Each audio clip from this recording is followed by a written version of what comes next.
अभी मैं बताऊंगा कि नबी अकरम सल्लल्लाहु अलैहि वसल्लम ने गैर मुस्लिमों के साथ भी कैसा सलूक किया है। अगर उनको इंसानियत से निकाल दिया जाता तो आप ये सलूक नहीं करते उनके साथ, लेकिन आपने उनको इज्जत दी, एहतराम दिया। वफ़ज़्ज़लनाहुम अला कसीरिम मिम्मन खलक़ना तफ़ज़ीला, और हमने बनु आदम को, आदम के बेटों को, इन इंसानों को, लोगों को हमने बहुत सी मखलूक पर फजीलत दी है। जितनी मखलूक हमने दुनिया में उतारी है सबसे अफजल बनाया है, सबसे बेहतर बनाया है। मेरे भाइयों, इंसानों को एक तरफ, चरिंदों परिंद हैवानात जानवर सबको एक तरफ, इंसानों का मकाम और मर्तबा सारी मखलूक में सबसे अफजल है। अल्लाह कहता है कि हमने ये इज्जत दी है, हमने आदम की औलाद को इज्जत दी। बताए मीडिया वाले जो कहते हैं कि इस्लाम हैवानों की तरह है, किसी का हाथ कटवा देता है, किसी की गर्दन काटने का हुक्म देता है, ये इस्लाम के कानून बिल्कुल जानवरों जैसे हैं। जरा वो कुरान की स्टडी करें और कुरान को पढ़ें और कुरान का मुताला करें, वो कुरान सारी इंसानियत को इज्जत देता। वह कर्रमना बनी आदम, हर आदम के बेटे को, बनु आदम को हमने मुकर्रम बनाया, बाइज्जत बनाया। हमने उनको खुशकी और तरी में सवार किया, हमने उनको पाकीज़ा रिज़्क़ दिया, पाकीज़ा रोजियां दी है, और हमने उनको बहुत सी मखलूक़ात के ऊपर फजीलत दी है, सबसे अच्छी मखलूक बनाया है। सारी दुनिया के इंसानों को, सारी दुनिया के इंसानों को एक खानदान से जोड़ दिया है। क्या एक खानदान से जोड़ना ये औलाद आदम की इज्जत नहीं है, इंसान की इज्जत नहीं है? कुरान की आयत सुनिए, दलील देखिए। सारी दुनिया के लोगों को एक खानदान से जोड़ दिया। खानदान का मतलब समझते हो? भाई भाई बना दिया। या अय्युहन्नास इन्ना खलक़नाकुम मिन ज़करिन व उन्सा व जअलनाकुम शुऊबन व क़बाइला लिताअरफ़ू इन्न अक्रमकुम इंदल्लाहि अत्क़ाकुम। ऐसी मिसाल कहीं मिल सकती है? ऐसी जो आयतें हमने पढ़ी हैं आपके सामने, वेदों में, पुराणों में, बाइबिल में, इंजील में, तौरात में ढूंढ कर आप देख लीजिए, थक जाएंगे, लेकिन नहीं मिलेगा। सारी दुनिया के लोगों को, या अय्युहन्नास इन्ना खलक़नाकुम मिन ज़करिन व उन्सा, ऐ सारी दुनिया के लोगों, हमने तुमको एक ही मर्द और एक ही औरत से पैदा किया। सिर्फ मुसलमानों को नहीं कहा अल्लाह ने, आए मुसलमानों, मैंने तुम्हें एक मर्द एक औरत से पैदा किया, ये नहीं कहा। आए सारी दुनिया के लोगों, हमने तुमको एक मर्द और एक औरत से पैदा किया। तुम्हारा एक ही बाप है आदम, तुम्हारी एक ही माँ है हव्वा, तुम्हारा एक ही बाप है आशू, तुम्हारी एक ही माँ है हिवती, तुम्हारा एक ही बाप है मनु, तुम्हारी एक ही माँ है शत्रुपा।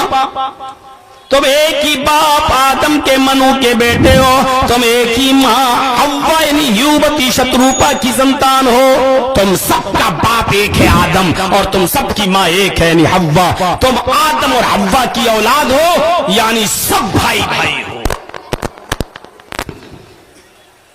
ये भाई भाई का शब्द दुनिया के किसी भी मजहबी किताब के अंदर आपको नहीं मिलेगा। बल्कि मनुस्मृति पढ़ेंगे आप, हिंदू धर्म की किताब, तो उसके अंदर तो ये पढ़ने को मिलेगा आपको,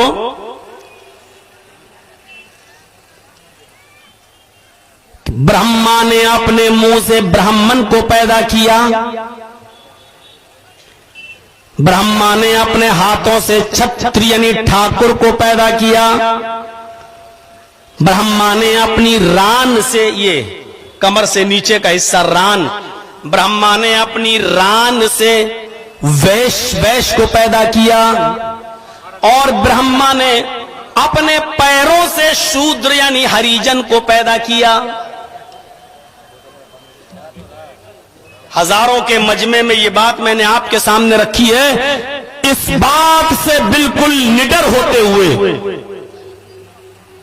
कि मेरे ऊपर क्या होगा, कोई केस बनेगा कि क्या होगा। मेरे प्यारे साथियों सुनिए, ब्रह्मा जी ने अपने मुंह से ब्राह्मण को पैदा किया, हाथों से छत्री ठाकुर को पैदा किया, रान से वेश को पैदा किया और पैरों से शूद्र को पैदा किया। मेरे चैनल पर यह रिकॉर्ड हो गया, कोई केस करेगा हम दिखाएंगे कोर्ट में, क्योंकि हमें मालूम है मनुस्मृति के किस अध्याय में ये लिखा हुआ है। लेकिन तुम लोग जो थंबल बनाते हो वो मैं कहां से दिखाऊंगा। आज तक किसी भी मंदिर के अंदर ब्राह्मण पंडितों के साथ किसी हरिजन को आप नहीं देख सकते हो। एक साथ पूजा करते हुए ब्राह्मण और हरिजन को नहीं देख सकते हो।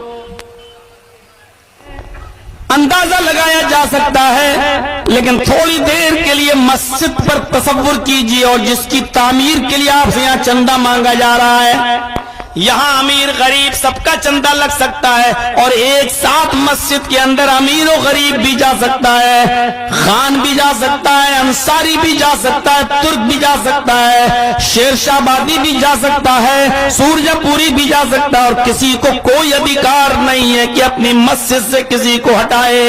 अगर कोई गरीब आदमी किसी अमीर आदमी से पहले मस्जिद में पहुंच जाता है तो अगली सफ में वही बैठेगा। कोई बहुत बड़ा आदमी एमएलए हो, एमपी हो या उससे भी बड़ा कोई मिनिस्टर हो, अगर वो बाद में आ रहा है और आगे जगह नहीं मिल रही है तो जहां उसको जगह मिलेगी वहीं उसको बैठना पड़ेगा। वो किसी को पीछे हटाकर खुद आगे नहीं बैठ सकता है। शरीयत इस बात की उसको इजाजत नहीं देती। खुद मौलवी जर्जीस ने सऊदी अरब के अंदर देखा है। जब मैं हज के लिए गया, सऊदिया का बादशाह जब आया तो उसको भी वहीं बैठना पड़ा जहां उसको जगह मिली। उसको इमाम के पीछे जगह नहीं मिली तो उसको वहां तक नहीं लाया गया, जहां जगह मिली उसको वहीं बैठना पड़ा। ये इस्लाम की इंसानियत से भरा हुआ वो सबक है और मसावात का ऐसा दर्स है। न कोई बड़ा है, न कोई छोटा है, न कोई अमीर है, न गरीब है। ये सारे झगड़े मस्जिद के बाहर, मेरे घर के बाहर तुम्हें रखना है, मेरे घर में आना है तो सबको बराबर की नजर से आना है। अपनी पोस्ट, अपनी डिग्री, अपना ओहदा, अपनी पोस्ट और अपना मकाम और मर्तबा और रोब और दबदबा सब मस्जिद के बाहर छोड़ देना। मैं मिनिस्टर हूं, ये मस्जिद के बाहर छोड़ के आइएगा। मैं चीफ मिनिस्टर हूं, ये मस्जिद के बाहर छोड़ के आइएगा। मस्जिद में आए हो तो सिर्फ अल्लाह के बंदे हो। मुंह से ब्राह्मण को पैदा किया, यानी मुंह सबसे ऊपर है, इसलिए ब्राह्मण ब्रह्मा के मुंह से पैदा हुआ, ये सबसे ऊंचा है। हाथों से छत्री को, ठाकुर को पैदा किया, रान से वेश और पैरों से शूद्र, हरिजन। पैरों से क्या है, आगे देखिए साफ लिखा है मनुस्मृति के अंदर, अगर कोई हरिजन किसी ब्राह्मण की लड़की पर गलत नजर डाल दे,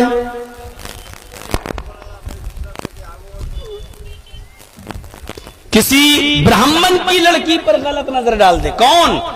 मैं किसी को भी खड़ा करके पूछ सकता हूं, क्योंकि रात का 12:40 हो रहा, पता नहीं आप जग रहे हैं कि सो रहे हैं, मेरा कोई भरोसा नहीं। मैं किसी को भी खड़ा करके पूछ सकता हूं मैंने क्या बोला। अरे भैया क्या कर रहे हो आप लोग?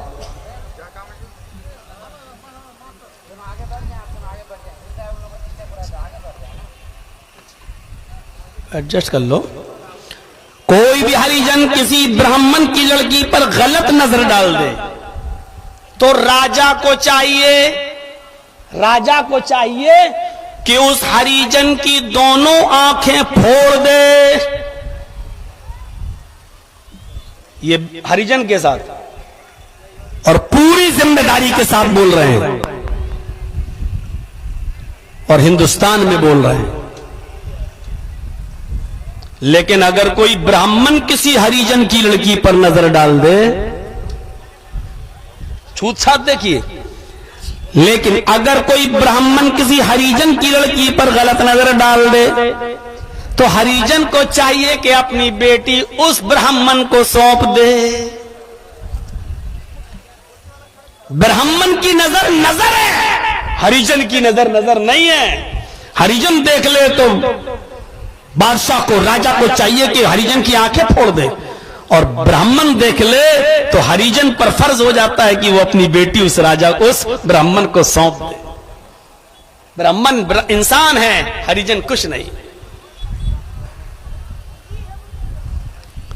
कुरान कहता है या अय्युहन्नास इन्ना खलकनाकुम मिन ज़करिन व उन्सा वजअलनाकुम शुऊबन व क़बाइला लितारफू। आए सारी दुनिया के इंसानों में हमने तुम्हें एक मर्द और एक औरत से पैदा किया है, तुम सब आपस में भाई भाई हो। हमने तुम्हारे शोबे, तुम्हारे कबीले, तुम्हारी बिरादरियां जरूर बनाई हैं, लेकिन इसलिए नहीं कि तुम एक दूसरे पर गर्व करो, फख्र करो कि मैं खान हूं, मैं पठान हूं, मैं अंसारी हूं, मैं ये हूं, मैं वो हूं। नहीं, हमने इसलिए तुम्हारे ये कबीले बनाए, बिरादरियां बनाई, लितारफू, ताकि तुम एक दूसरे को पहचान सको। अच्छा वो कौन? वो मौलाना जर्जीस। अच्छा कौन? अरे जर्जीस नाम के तो बहुत लोग हैं। कौन? अच्छा वो जर्जीस अंसारी। हाँ अच्छा अच्छा ठीक है। अरे वो तो हमने तुम्हारे ये ब्रांच, ये कबीले, ये जातें, ये बिरादरियां इसलिए बनाई ताकि तुम एक दूसरे को पहचान सको। बड़ा छोटा कोई नहीं, अल्लाह की नजर में बड़ा वो है, अल्लाह की नजर में, वो भी हम लोगों की नजर में नहीं, अल्लाह की नजर में बड़ा वो है। इन्न अकरमकुम इंदल्लाहि अत्काकुम, जो अल्लाह से सबसे ज्यादा डरने वाला है, जो अल्लाह से सबसे ज्यादा खौफ खाने वाला है, वो अल्लाह की नजर में बड़ा है।